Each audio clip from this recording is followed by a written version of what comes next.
pakitulungan naman. Zero balance billing program nyo dahil nakaka-avail sila ng mga libreng serbisyo sa mga government hospital. But I'd like to know, masusustain ba natin ito? Yes. I don't do anything that I cannot sustain. Alam mo, may isip akong negosyante. Look, ngayon kaya binuoy malasakit naman. Kasi meron si DSWD assistance, meron si DOH assistance, meron si PhilHealth assistance, may PCSO, meron si PAGCOR. Eh kung ikaw pasyente, mag-commute ka sa 5 yon, Ubus ang pera mo doon. ubos ang pera mo. Kaya ginawa yung malasakit supposed to be para may pagsama-sama one-stop shop. Pagpunta mo sa ospital, sila na para maging zero ang bill. Kumatakbo mo ba yun?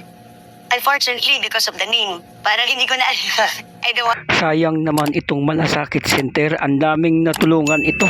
Ang sabi ni Congressman Bernadette, because of the name, ayaw niya lang sabihin ito ay tatak bongo na malapit kay President Duterte. Pinabayaan na ng administrasyon, sayang naman itong malasakit center.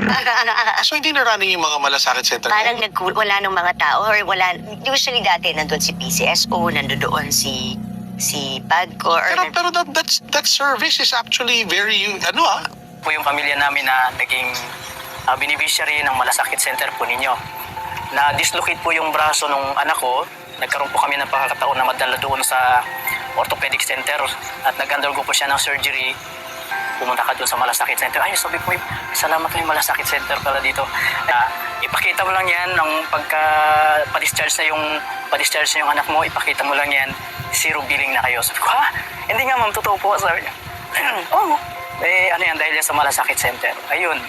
So, Senador Bongo, maraming salamat po sa iyong programa. So, siyempre po nagpapasalamat din sa Panginoon. Isa po kayo sa ginamit ni Lord para talagang totoong magmalasakit sa ating mga mahihirap.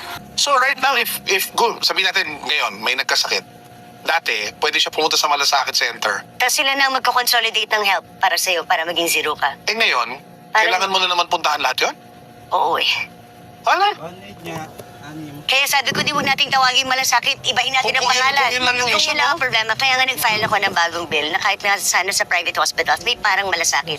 Or kung ano man tawagin natin na lang natin yakap, katulad doon sa fila. Oo. Para na merong nagko-consolidate for a patient. It's so difficult for a patient na mamilimos. Oo, tsaka lalo na yung dignity mo as a person, di ba? Eh kami nga, sa tingin mo pag nilapitan kami na may 1 million bill, namang alam lang namin allocation ng MAIC na meron kami, isa pa kaliit. So kaya lang namin bigyan ng 20,000, 10,000, 5,000, 3,000. Tapos hihingi na ako sa ibang party list. Hihingi na ako sa ibang senador. Pakitulungan naman, pakitulungan naman. Zero balance billing program nyo dahil nakaka-avail sila ng mga libreng serbisyo sa mga government hospital. But I'd like to know, masusustain ba natin ito? Yes. I don't do anything that I cannot sustain. Alam mo, may isip akong negosyante. It has to be self-sustaining. Otherwise, it doesn't work. So kaya ng budget Ano natin? pa gagawin?